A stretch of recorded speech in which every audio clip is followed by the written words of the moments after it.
यहाँ आत्मानुशासन नामक ग्रंथ में आचार्य गुणभद्र स्वामी पुरुषार्थ की निष्फलता और पुण्य की सफलता के बारे में बात कर रहे हैं। वे कहते हैं कि पुण्योदय के बिना पुरुषार्थ कुछ काम का नहीं है। सच बात है, हम कितना भी भागदौड़ करने का प्रयास करें, मेहनत करने का प्रयास करें, लेकिन यदि उदय हमारे अनुकूल नहीं है तो उस वस्तु सामग्री की प्राप्ति नहीं हो सकती है। अनेक प्रयत्न करने पर भी पुण्यहीन लोगों को सामग्री की प्राप्ति नहीं होती और बिना प्रयास और पुरुषार्थ के ही पुण्यवानों को सामग्री देखी जाती है, सहज मिल जाती है। ये बड़ा विचित्र है वस्तु व्यवस्था। और अपन ऐसा समझें कि बिना पुरुषार्थ किए हुए इनको सामग्री मिल गई तो मुफ्त में मिल गई, ऐसा नहीं है।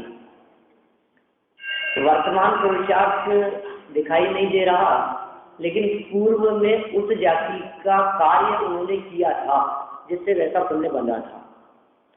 माने मिला व्यक्तिगत ही है, वर्तमान पुरुषार्थ कार्यकारी नहीं है, लेकिन पूर्व में जो कार्य किए थे उन कार्यों का मिलने वाला फल वो स्वयं का ही है।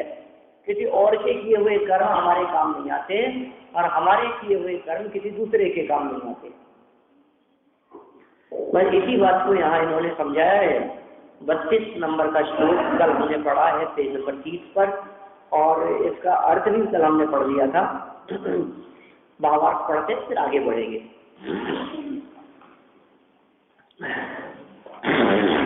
पेज नंबर 30 अंतिम पैराग्राफ।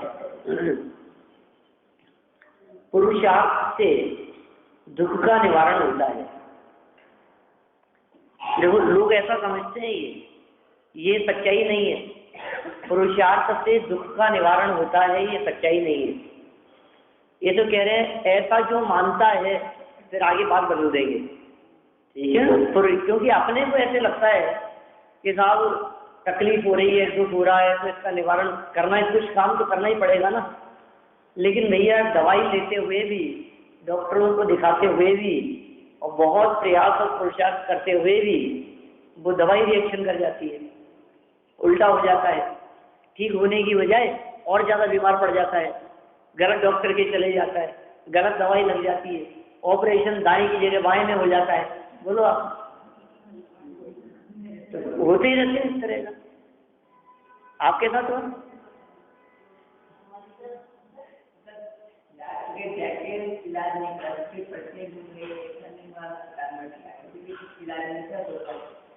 बोलो, ऐसा हो जाता है। ये कह रहे हैं पुरुषार्थ से दुख का निवारण आप कर लीजिए। देखो, यदि आप ये सोचते हैं कि तबीयत खराब नहीं होगी, कितना प्रयास करेंगे तबीयत खराब नहीं होगी, बिगड़े नहीं। थोड़ी बहुत तबीयत बिगड़ती है तो एक व्यक्ति सोचता है कि अब कुछ ना कुछ पुरुषार्थ करना चाहिए, और खूब पुरुषार्थ करता है, प्रयास करता है। अब कम से कम ज़्यादा तो नहीं होगी, ये और ज़्यादा होती चली जाती है, बिगड़ती जाती है हालत। कौन है उसका जिम्मेदार? ये कह रहे हैं ऐसा मानकर जैसे अपना पुरुषार्थ सधे वैसा उपाय करने वालों से यहाँ कहते हैं। जो लोग ये कहते हैं कि जैसा उपाय सधे वैसा करो, अपने से जो बन पड़े वो अपने को करना चाहिए, उससे ही दुख का निवारण होगा, उनसे यहाँ कहते हैं कि पुरुषार्थ तो निष्फल है, पुण्य कर्म रूप देव ही सहायक है। देव शब्द का अर्थ होता है वैसे भाग्य है। देव माने होता है भाग्य, कहते हैं दैव योग से, देव नहीं, दैव डबल मात्रा है उसके ऊपर, देव नहीं करने वाले, लेकिन देव मतलब होता है भाग्य। कह रहा अपने भाग्य से ही मिलेगा हमारे को। ये कह रहे हैं जगत में, अपने यहाँ जैन दर्शन में तो ऐसा कोई भाग्य है नहीं, ऐसा कोई भाग्य लिखने वाला है नहीं। अन्य मतावलंबी तो ये समझते हैं कि भगवान ने जैसा हमारा भाग्य लिख दिया है वैसा होगा। उनके यहाँ तो एक बैठा हुआ है लेखा जोखा करने वाला, चित्रगुप्त है ना, वो सारा हिसाब रखता है, एक एक व्यक्ति का रिकॉर्ड रखता है। अपने यहाँ इस तरह की कोई व्यवस्था नहीं है। अपने यहाँ क्या नहीं है, दुनिया में ही नहीं है इस तरह की कोई व्यवस्था, क्योंकि ये बात संभव नहीं है कि अनंत जीवों का हिसाब किसी एक व्यक्ति के माध्यम से रखा जा सके। उसका हिसाब कौन रखेगा? तो संभव नहीं है ना, क्योंकि बहुत लंबी चौड़ी दुनिया है और सिर्फ मनुष्य गति के ही जीव नहीं है, त्रियंच भी है, देव भी है, नारकी भी है, कीड़े मकोड़े, मक्खी मच्छर, एक इंद्रिय, एक लत्र, बहुत सारे जीव हैं। किस किस का हिसाब कैसे रखना संभव है? और एट ए टाइम कितने जीवों का मरण हो जाता है? बोलो कैसे होगा? ऐसा समझते हैं कि वो चित्रगुप्त की आज्ञा लेकर के कोई आता है ऊपर से यमराज लेने के लिए, और जब यमराज लेने के लिए आ जाएगा तो फिर जाना ही पड़ेगा। हाँ, झुक गया आसमान। 30 साल 40 साल 35 साल पुरानी पिक्चर है, राजेंद्र कुमार की है। हाँ बोलो, तो जरा व्यक्ति को लेके फिर वापस छोड़ने के लिए आए।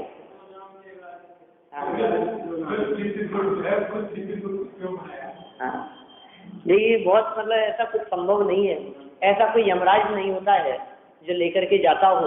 यदि ले जाने वाला कोई यमराज होगा तो एक बार में कितने व्यक्तियों को ले जाएगा, कहाँ कहाँ व्यवस्था करेगा, फिर कहीं डिले हो जाएगा, आगे पीछे हो जाएगा। अरे ऐसा कैसे होगा?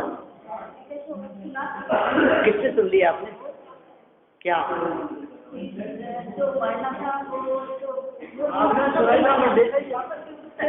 वो आपने पिक्चर की स्टोरी सुनी होगी आपने। आपको कैसे पता कि ये नहीं मरने वाला था और ये मरने वाला था? ऐसा कुछ नहीं है। इस जगह जिसका मरने का काल आता है वही मरता है, किसी की जगह कोई दूसरा मर जाए ऐसा बिल्कुल नहीं होता है। और ये अपने को अपना भ्रम ही है, वास्तव में ऐसा नहीं है।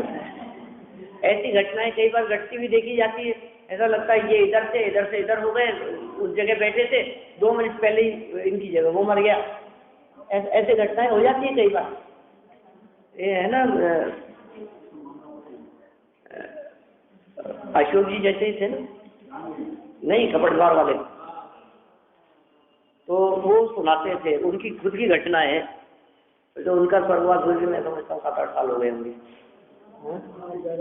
वो उनकी खुद की घटना है, खुद सुनाते थे वो किस्से खुद के जीवन के बहुत बार। तो वो बतलाते थे, वो बस में सफर कर रहे थे और खिड़की के पास में बैठे थे, सत्य घटना बिल्कुल। और उनके बराबर में कोई व्यक्ति बैठा था, उसने कहा कि मेरे को वॉमिटिंग हो रही है तो आप इधर आ जाओ और मैं उधर बैठ जाता हूँ। वो उधर आ गए, उधर बैठ गए, और थोड़ी देर बाद में बस का एक्सीडेंट हुआ तो खिड़की की साइड वाले जितने लोग थे क्या सबके सब मर गए। 10 मिनट बाद में बस का एक्सीडेंट हो, सत्य घटना है उनकी, और वो बच गए। तो बोले उसकी मौत थी और मेरे को बचना था, ऐसा हो जाता है। अब आप सोचो कि नहीं था मरना तो उसको था, उसकी जगह मैं मर गया, ऐसा गलत नहीं है। जिसको मरना था वही मौत पहुंचेगा, जिसको बचना है वो बचेगा ही। ऐसी बहुत सारी घटनाएं आप देखेंगे, आज पड़ोस में इस तरह की घटनाएं आपको बहुत बार मिल जाएंगी। अब एक साथ थोड़ी ना मरते। मान लो कहीं ट्रेन एक्सीडेंट होना है, पिछले ही स्टेशन पर किसी व्यक्ति की ट्रेन छूट गई, वो अपना सर पकड़ रहा है कि अरे यार मैं पानी पीने के लिए उतरा था, ट्रेन निकल गई, बोलो, और फिर बाद में मालूम चलता है कि उस ट्रेन का आगे जाकर एक्सीडेंट हो गया। ऐसे बचना था। देखिए ये कह रहे हैं पुरुषार्थ निष्फल है भाई, भाग्य के आगे। भाग्य शब्द का प्रयोग यहाँ किया है कर्मोदय के लिए, माने कर्मोदय के सामने भाग्य कुछ नहीं कर सकता है। और कर्मोदय कोई भाग्य का है ऐसा समझ लो आप। कर्मोदय रूपी भाग्य के बिना पुरुषार्थ कुछ कार्यकारी नहीं होता। नहीं चाहने पर भी हो और चाहते चाहते भी नहीं हो, ऐसा। देखिए खैर यही बातें हैं, इसके बारे में तो आप जितना विचार करेंगे उतनी आपको बातें मिलेगी। आप दिन में 2-4 घटनाएं ऐसी देख सकते हैं, न्यूज़पेपर के यदि आप पन्ने बदल करके देखें तो उनमें भी आपको ऐसी घटनाएं मिलेगी। रोजाना चिंतन करने योग्य बात है। तो प्रतिदिन अपने जीवन को अभी तक यदि तलाश करके देखें तो कुछ न कुछ घटनाएं ऐसी घटती रहती है, होता ही रहता है इस तरह का। मरते मरते बच गए, कभी ऐसा कहते हैं आप, कहते हैं अरे कितनी बार ऐसा होता है, एकदम एक सीढ़ी से फिसले तो ऐसा लगा जैसे अब तो गए, लेकिन उसके अगली सीढ़ी पर ही पाँव रुक गया, बच गए, हो जाता है। उसके बिना पुरुषार्थ कुछ कार्यकारी नहीं है। किसके बिना? भाग्य के बिना, पुण्य के बिना पुरुषार्थ कुछ कार्यकारी नहीं है। यहाँ वैष्णव मत में उल्लिखित घटना का उदाहरण देते हैं, ये उदाहरण दे दिया है। अन्य मत में इस तरह की घटना चलती है कि देवताओं का इंद्र, देवों का इंद्र बलवान होने पर भी युद्ध में दैत्यों द्वारा हार गया। देव और राक्षसों का ये हुआ, युद्ध हुआ, और वो न मालूम क्या क्या घटनाएं चलती हैं, समुद्र मंथन, और वो जहर निकला, वो देव लोग जो है वो पराजित हो गए, और फिर वो जो महादेव जी थे उन्होंने जो है सारा जहर पी लिया, इसलिए वो नीलकंठ हो गए, कंठ में ही, कंठ से नीचे नहीं उतरने दिया, नहीं तो वो मर जाते। सुनिए आपने ऐसी बातें। तो इसलिए उनका जो कंठ थे वो नीले हो गए, नीले कंठ वाले हो गए वो। तो इस तरह से उन्होंने देवों को बचाया। ये कह रहे हैं वो जो सर्वशक्तिमान बहुत शक्तिशाली इंद्र था, देवों का इंद्र, वो इंद्र बलवान होने पर भी युद्ध में दैत्यों द्वारा हार गया। जैन मत की अपेक्षा यह उदाहरण इस प्रकार है। इंद्र नाम के विद्याधर ने अपने मंत्री आदि का नाम बृहस्पति आदि रखा था। वह अत्यंत पुरुषार्थी होने पर भी रावण से हार गया। ये घटना जैन परंपरा में भी है, आपको पद्म पुराण में मिल जाएगी। क्या घटना है अभी ये इसमें पूरी बताई नहीं है और मुझे ख्याल में नहीं है, आपने पढ़ी है अभी? कहाँ पढ़ी है? कोई बात नहीं। देखो, इंद्र नाम का विद्याधर, विद्याधर होते मनुष्य गति के जीव, विद्याधर देव नहीं होते। विद्याधर क्यों कहलाते हैं वो? क्योंकि अनेक प्रकार की विद्याओं को धारण करने वाले होते हैं। जन्म से ही उनके पास में अनेक प्रकार की विद्याएं होती है, अनेक प्रकार की रिद्धियां होती है। आकाश मार्ग में गमन कर सकते हैं, उड़ सकते हैं, रूप बना सकते हैं, वेश बदल सकते हैं, ऐसी बहुत सारी बातें होती है। लेकिन फिर भी मनुष्य गति के होते हैं, इसलिए कर्म भूमि में होते हैं, भोग भूमि में नहीं होते। विद्याधर कर्म भूमि में होते, कर्म करने पड़ते हैं। हमारी जैसे खाते पीते हैं, आहार विहार निहार होता है उनके भी, ठीक है ना। और खेती बाड़ी करते हैं, कमाते हैं, बिजनेस करते हैं, ये सब काम उनके भी होते हैं, विद्याधरों के भी। विजयार्ध पर्वत की श्रेणियों में 110 नगरियां विद्याधरों की है, भारत क्षेत्र में भी, ऐरावत क्षेत्र में भी, और विदेश क्षेत्र की प्रत्येक नगरियों में भी विजयार्ध नाम का पर्वत है मध्य में। और उस विजयार्ध पर्वत पर 25 योजन की ऊंचाई है, और 10 योजन ऊंचाई पर चलने पर दोनों साइड से वो पर्वत 10-10 योजन कट गया है, और उस कटने पर विद्याधरों की नगरियां हैं। 110 नगरियां एक विजयार्ध पर्वत पर इस भारत क्षेत्र में, और एक एक नगरी ऐसी है जो हिंदुस्तान से बड़ी हो। ऐसे विद्याधर, ठीक है ना, मनुष्य गति के ही होते हैं। क्या वैसे ही लेते हैं जैसे अपन लेते हैं, है ना। वो लोग भी ये सोचते होंगे, बात करते होंगे तो कि इतनी गहराई में जाके सांस कैसे लेते होंगे। जैसे ज्यादा नीचे चले जाएं तो वहां भी अपने को लगता है ना कि यहाँ सांस नहीं ले सकते, वो भी सोचते होंगे कि इतनी नीचाई पे जाके सांस कैसे लेते होंगे। कुछ नहीं है, सबके लिए सब तरह की व्यवस्थाएं हैं। वो इंद्र था, उसका नाम, विद्याधर का नाम, उसका मंत्री था जिसका नाम उसने बृहस्पति रखा हुआ था। बहुत पुरुषार्थी था वो, बहुत शक्तिशाली था, सामर्थ्यशाली था, लेकिन फिर भी पुरुषार्थी होने पर भी रावण से हार गया युद्ध में।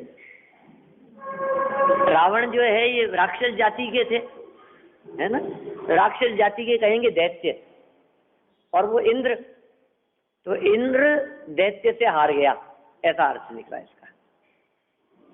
इसलिए पुरुषार्थ को निरर्थक जानकर, पुण्य कर्म को ही कार्यकारी जानकर पुण्य का साधन करना चाहिए। 1 नंबर फुटनोट दिया है नीचे, देखिए निरर्थक के लिए, संयोग वियोग में जीव के पुरुषार्थ की निरर्थकता समझना चाहिए। बस देखिए, सुखी दुखी होने में तो पुरुषार्थ कार्यकारी हो सकता है, समझना थोड़ा सा यहाँ मार्मिक बात है। सुखी दुखी तो ये जीव अपने पुरुषार्थ से हो सकता है, अंतरोन्मुखी पुरुषार्थ से, लेकिन संयोग और वियोग इसमें इसका पुरुषार्थ नहीं चलता। स्वास्थ्य बिगड़ना कि संभलना, शरीर ठीक रहना कि नहीं रहना, पारिवारिक अनुकूलता होना कि नहीं होना, पत्नी पुत्र अपने हिसाब से चलेंगे कि नहीं चलेंगे, इसमें आपकी नहीं चलेगी, कर्म के उदय के हिसाब से चलेगा। दांत ठीक रहेंगे कि नहीं, आंखें कान ठीक रहेंगे कि नहीं, ये आपके हिसाब से नहीं चलेगा, ये कर्म के हिसाब से चलेगा।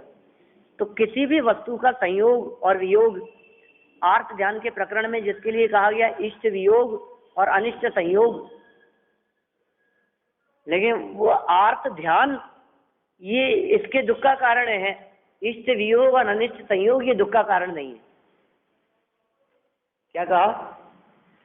इष्ट वियोग दुख का कारण नहीं है, अनिष्ट संयोग दुख का कारण नहीं है, लेकिन इष्ट वियोग से परेशान होना, अनिष्ट संयोग से दुखी होना, वो दुख का कारण है। ख्याल में आ रही? परिस्थितियां एक जैसी हो, लेकिन एक जैसी परिस्थिति में भी कोई व्यक्ति दुखी होता है और कोई नहीं होता है। ये अपना अपने पुरुषार्थ और अपने अपने चिंतन के ऊपर निर्भर करता है, कौन व्यक्ति किस तरह का चिंतन कर रहा है। वैसी परिस्थितियों में ज्ञानी जीव ज्ञान में मग्न रहते हैं और अज्ञानी जीव दुखी होते रहते हैं, आए तो मचाते रहते हैं। ऐसा थोड़ी नहीं कि ज्ञानी जीव बीमार नहीं पड़ते, ये भी बीमार पड़ते। ज्ञानियों के भी प्रतिकूल परिस्थितियां बनती है, ज्ञानी जीवों के भी पाप कर्म का उदय देखा जाता है। क्या अज्ञानियों के तो पाप कर्म का उदय आता ही है, ज्ञानियों के भी पाप का उदय आता है, लेकिन पाप के उदय से वे पापी नहीं हो जाते, और पाप का उदय इस जीव को दुखी करने में समर्थ नहीं है। पुण्य का उदय इस जीव को सुखी करने में समर्थ नहीं है, और पाप का उदय इस जीव को दुखी करने में समर्थ नहीं है। अब बोलो आप, पहले तो ये जगत में लोग पुण्य पाप व्यवस्था कोई नहीं जानते हैं, कर्म की व्यवस्था कोई नहीं जानते हैं, और कदाचित कर्मों के बारे में थोड़ा बहुत पढ़ने समझने सुनने लगे तो ये समझने लगते हैं कि पाप के उदय से दुखी होता है और पुण्य के उदय से सुखी होता है। ये स्वतंत्रता की बात उनके गले ही नहीं उतरती है कि पाप के उदय में भी दुखी नहीं और पुण्य के उदय से भी सुखी नहीं। पाप के उदय से अपने आप को दुखी माने तो दुखी है, और पुण्य के उदय में ब्रह्म रूप अपने आप को सुखी मानता है, अन्यथा पुण्य के उदय से ये जीव सुखी होता नहीं। पुण्य का उदय इस जीव को सुखी करने में समर्थ नहीं है। आप देखिए, आपके यदि सर में दर्द हो रहा हो, बहुत तेज सर में दर्द हो रहा है, अब बोलो आपको कितने करोड़ रुपया दिया जाए कि आपका सर दर्द ठीक हो जाए? बोलो, बहुत तेज सर में दर्द है, अब उस सर में दर्द को दूर करने के लिए आपको सोने के पल्ले में झुलाया जाए, हीरे माणिक मोती उनसे आपको तोला जाए, लादा जाए? नहीं, ऐसा नहीं है। दर्द ठीक नहीं हो सकता है, हम लोग दर्द ठीक की बात कर रहे हैं, ऐसा नहीं है, ऐसा नहीं होता है। देखिए, ये भी अलग अलग बातें हैं, ये कोई जरूरी नहीं है। ये आप कह रहे हैं ये बात, ऐसे भी बहुत से लोग देखे जाते हैं जिनके पास में अरबों खरबों की संपत्ति है, लेकिन फिर भी वो दुख दूर करने में समर्थ नहीं। अच्छा चलिए, आप सर दर्द की बात तो आपने कह दी कि भूल जाएगा। मैं ये कह रहा हूँ 20 साल के बेटे का मरण हो गया, अब उसको खुश करने के लिए कौन सी पिक्चर दिखाएं? बोलो, अब क्या क्या करें उसके लिए कि वो प्रसन्न हो जाए? कितना राग रंग नाटक हंसना हंसी मजाक उसके साथ में, कि उसको क्या वस्तुएं अच्छे अच्छे कपड़े पहनाए, गहने लेकर के आए, जेवर ला करके देवे उसको। बोलो कितना कब सुखी हो सकता है वो? क्या ये सामग्री, क्या ये साधन उसके दुख को मिटाने में समर्थ है?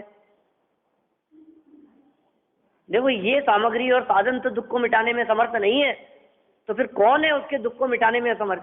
फिर क्या वो सुखी नहीं हो सकता कि एकमात्र तत्व ज्ञान ऐसा है जो उसके दुख को दूर करने में समर्थ है? एकमात्र वस्तु स्वरूप का विचार ऐसा है जो उसके दुख को दूर कर सकता है। माने सच्ची समझ के बिना उसका दुख दूर नहीं हो सकता। और सच्ची समझ क्या है कि सब अलग अलग क्षेत्रों से आए हैं और सबको अलग अलग जगह पर चले जाना है, अलग अलग टाइम पीरियड के लिए आए हैं। ये स्वतंत्र व्यवस्था है।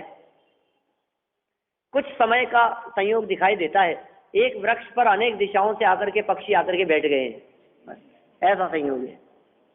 रात भर साथ में रहेंगे और सुबह उड़ जाएंगे सब। कौन किधर जाएगा किसी को किसी से कोई मतलब नहीं है। कोई 10 मिनट पहले उड़ेगा, कोई 10 मिनट बाद उड़ेगा। उड़ना सबको है, बैठा कोई नहीं रहेगा। बोलो, ये उदाहरण है। ये पूज्यपाद आचार्य ने दिया है उदाहरण ऐसा, इष्टोपदेश नामक ग्रंथ में मूल श्लोक में दिया है ऐसा उदाहरण। आए भी अलग अलग जगह से हैं, जाएंगे भी अलग अलग जगह। आए थे तब भी एक साथ नहीं आए थे। कोई 10 मिनट पहले आकर के बैठा था पेड़ पर, कोई 10 मिनट बाद आया था। और उड़ते समय भी कोई 5 मिनट पहले उड़ गया, कोई 15 मिनट बाद में उड़ा है। कितना सुंदर उदाहरण है, बोलो आप।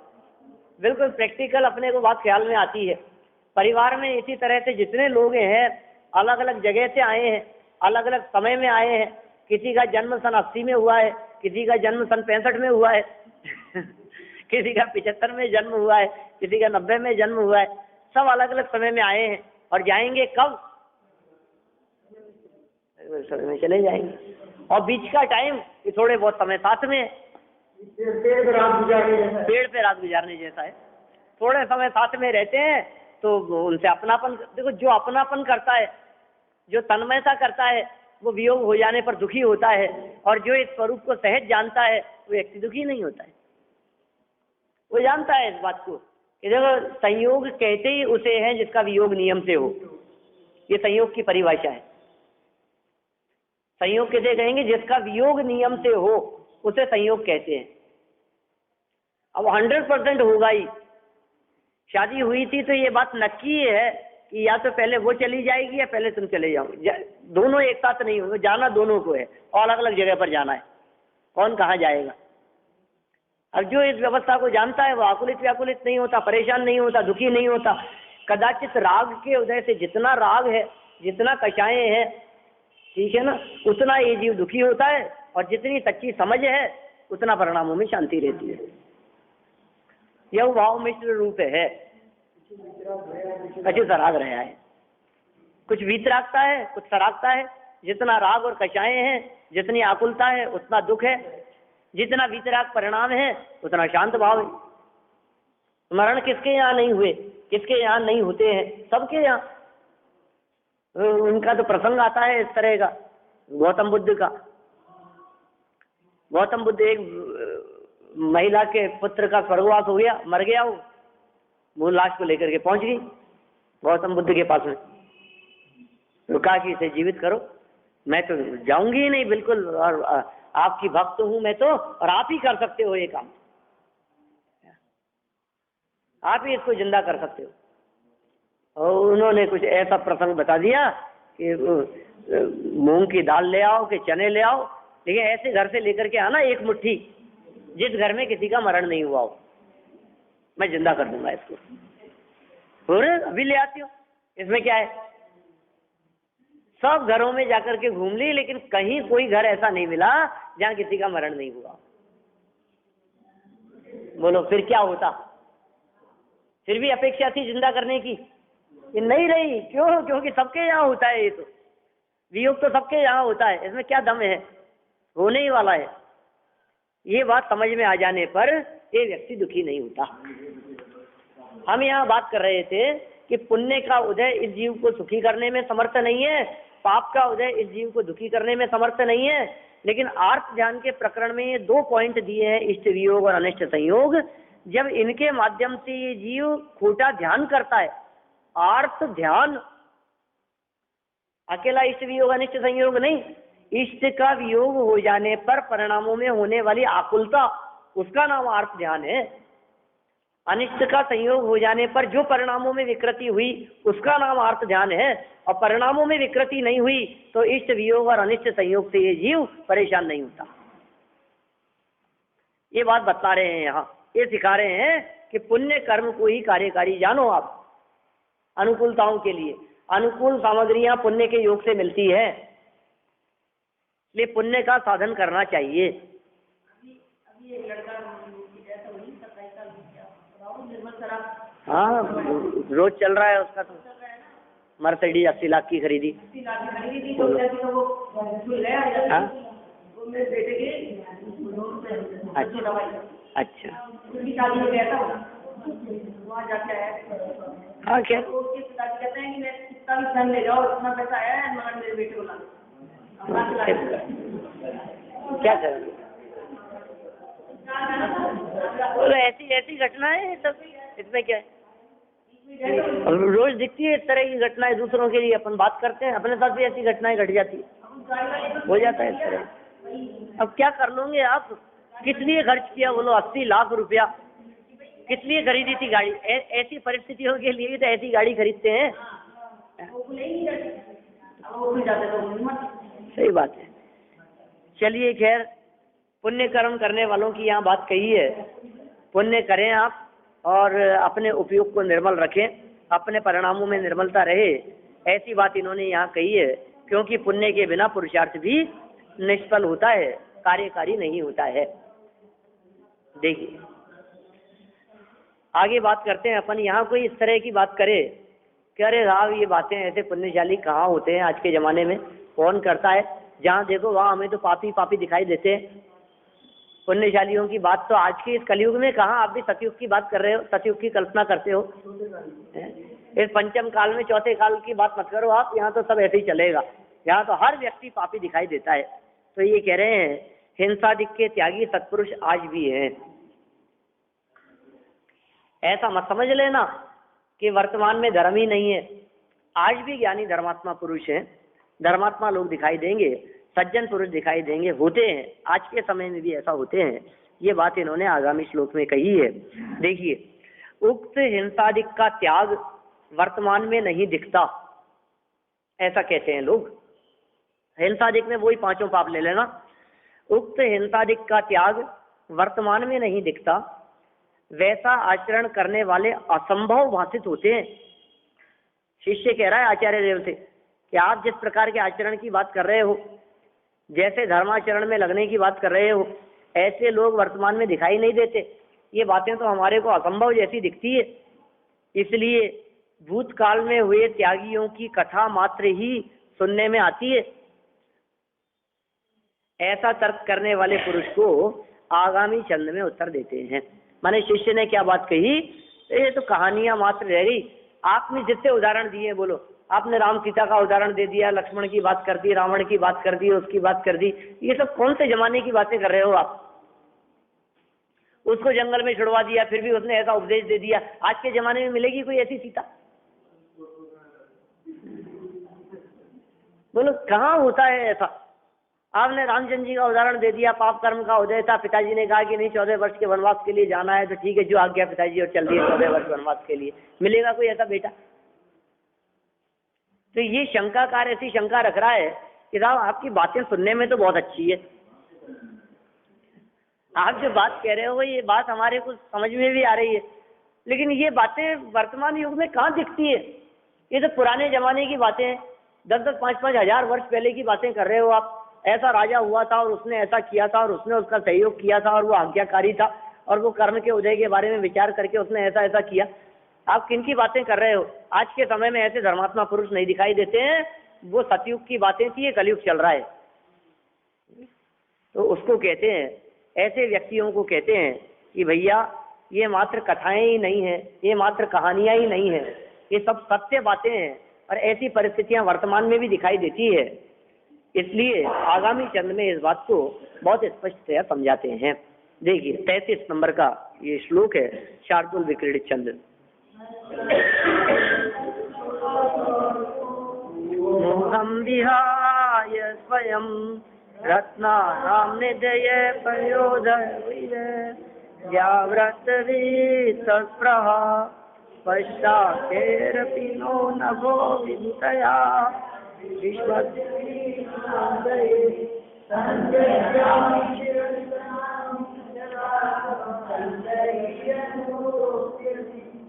जैसे पर्वत मोह रहित है फिर भी करती है परवाह, रत्नों से है भरे पयोनिधि जिसमें नहीं घनीता रहे गगनवत है वर्षित वस्तु करे उसमें विश्राम धर्म सनातन पालन करता आज भी प्रतिमान।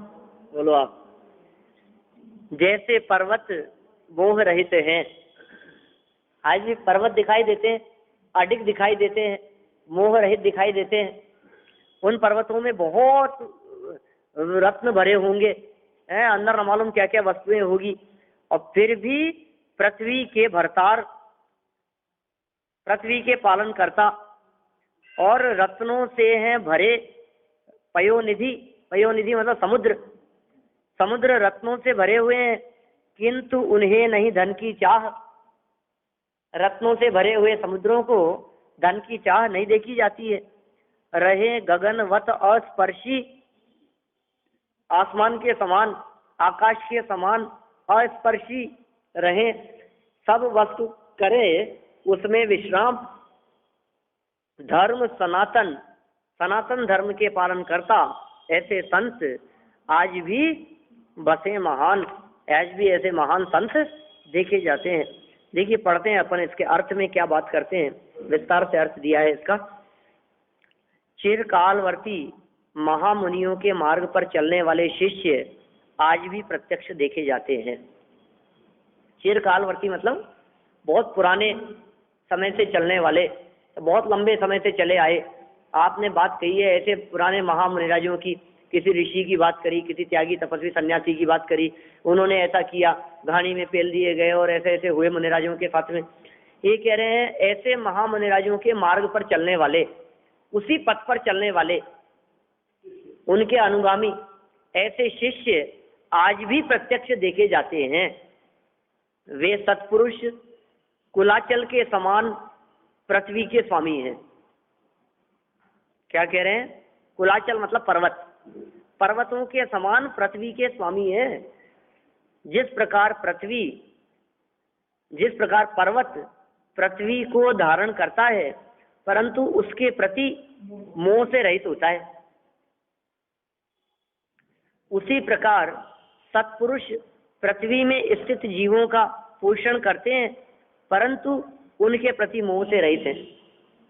ऐसे ऐसे देखे जाते हैं सत्पुरुष, जगत के जीवों का भला करते हैं, सहायता करते हैं, सहयोग करते हैं, ये अनेक प्रकार से सहयोग करते हुए देखे जाते हैं। फिर और उदाहरण दिया, जिस प्रकार मोती आदि रत्नों की खान होने पर भी धन की अभिलाषा से रहित हैं समुद्र, जिस प्रकार समुद्र मोती आदि रत्नों की खान होने पर भी धन की अभिलाषा से रहित हैं। समुद्रों में अथाह धन वैभव संपत्ति है समुद्रों में, क्योंकि न मालूम कितने लंबे समय से, हजारों हजारों वर्षों से लाखों करोड़ों लोग जो उसमें डूब करके मर गए, जो जहाज डूब गए, उन सब का धन संपत्ति सामग्री सब सब सब समुद्रों के अंदर आज भी मौजूद है। वो कहाँ जाएगी? जड़ संपत्ति है। ठीक है, देखो धन की अभिलाषा से रहित है। उसी प्रकार वे संत पुरुष भी सम्यक दर्शन आदि रत्नों की खान होने पर भी धन आदि की अभिलाषा से रहित है।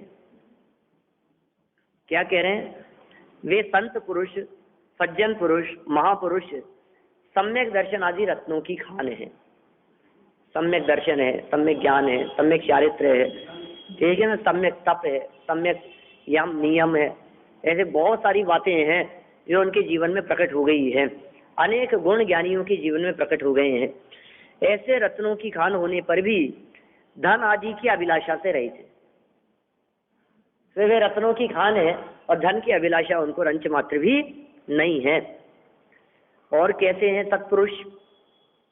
कहा आकाश के समान अस्पर्शी और सबसे बड़े होने से जगत के जीवों के लिए विश्राम के स्थान है, माने शरणभूत है, ऐसा कह सकते हैं।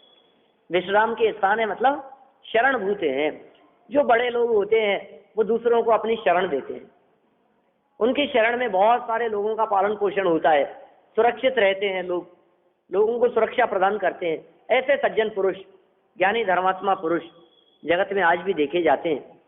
जिस प्रकार आकाश किसी पदार्थ से लिप्त नहीं है और अखंड रूप से सर्व जगत में रहने का स्थान है, उसी प्रकार वे संत पुरुष किसी परभाव से लिप्त नहीं है और महान पने से सर्व जगत के दुख दूर करने के स्थान है। तो 3 उदाहरण दे दिए यहाँ। एक उदाहरण दिया पर्वत का, एक उदाहरण दिया समुद्र का और एक उदाहरण दिया आकाश का। जिस तरह से दुनिया में पर्वत दिखाई देते हैं, समुद्र दिखाई देते हैं और आकाश दिखाई देता है, उसी प्रकार से सज्जन पुरुषों का भी सद्भाव समझना चाहिए। इन सब के बारे में बहुत बहुत बातें हो सकती है। समुद्र की विशालता के बारे में, पृथ्वी की धैर्यशीलता के बारे में। पृथ्वी को कोई व्यक्ति कितना भी खोदता हो, लेकिन खोदने वाला व्यक्ति को भी वो पृथ्वी अपने ऊपर धारण करती है, रहने देती है, अपने ही ऊपर रहने देती है जो उसको खोद रहा है। ऐसे ही पर्वत भी, ऐसे ही आकाश भी समस्त जीवों को, समस्त जगत के पदार्थों को रहने के लिए स्थान प्रदान करते हैं। इसी प्रकार जो सज्जन पुरुष हैं वे अपने को कष्ट पहुंचाने वालों को भी कष्ट नहीं देते, अपने को दुख देने वालों को भी दुखी नहीं करते, उन्हें परेशान नहीं करते, उनका सहयोग ही किया करते हैं। देखिए, दुर्जन अपनी दुर्जन वृत्ति को नहीं छोड़ता और सज्जन अपनी सज्जन वृत्ति को नहीं छोड़ता। इसके लिए वो उसका बिच्छू का उदाहरण आता है, वो डंक मारता रहा और वो उसे निकालने का प्रयास करता रहा। किसी नहर में कहीं डूब रहा था कोई बिच्छू, किसी सज्जन महात्मा पुरुष ने उसको बचाने का प्रयास किया, बचाने के लिए उनको हाथ से निकाला बिच्छू को, उसने उनको ही डंक मार दिया और फिर चला गया, उसी में डूबने लगा।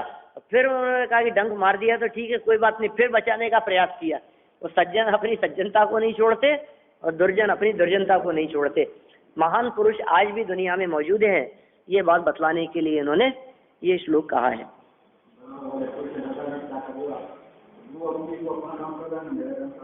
सही बात। देखिए भावार्थ पढ़ते हैं अपन, पढ़ देता हूँ बस, पूरा है ना, फिर कल करेंगे अपन बात। जिस समय इस ग्रंथ की रचना हुई है उस समय यथार्थ मुनि धर्म के धारक कुछ जीव ही रह गए और बहुत जीव शिथिलाचारी हो गए। इसलिए किसी ने ऐसा तर्क किया है कि मुनि धर्म बहुत कठिन है, उसके आचरण की चौथे काल में हुई बातें ही सुनने में आती है। इस समय कोई वैसा आचरण करने वाला नहीं दिखता। उससे कहते हैं कि अभी भी मुनि धर्म के धारक कोई जीव प्रत्यक्ष देखे जाते हैं।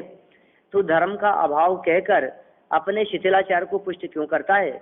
किसी क्षेत्र या काल में धर्मात्मा थोड़े हों या न हों तो भी धर्म का स्वरूप जैसा है वैसा ही मानना चाहिए। बहुत सुंदर प्रकरण दिया है, कल अपन इसकी विस्तार से चर्चा करेंगे। यहाँ क्या कहना चाहते हैं?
ज्ञानानंद स्वभावी जय ज्ञानानंद स्वभावी